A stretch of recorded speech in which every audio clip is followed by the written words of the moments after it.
More opportunities for people with disabilities to achieve their sporting dreams. A new Paris Sports Academy is aiming to involve 500 people from different groups to take part in 10 sports. Alif Amshah reports. Giving these athletes a better chance to shoot for the stars. It's also another step for Singapore towards being a more inclusive society. Sport is one arena where we can, and indeed we should, level everyone up.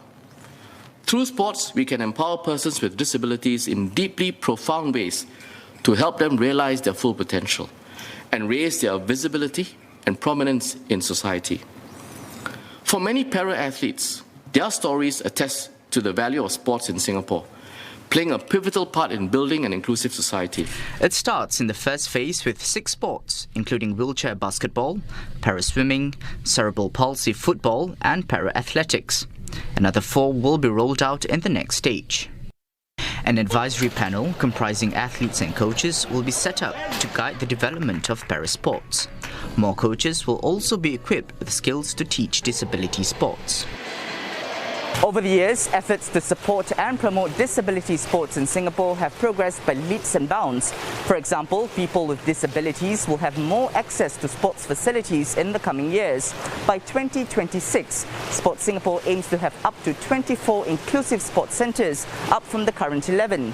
Now with the new Paris Sports Academy, many say this will be another huge step forward in the right direction.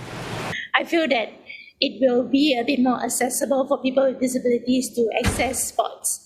But eventually, what we want to see is even more integration, more coaches that have the knowledge to coach people with disabilities. And I think we are really on the right track. I would hope that this program eventuates into a wider and broader involvement of people going to para sports from generation to generation.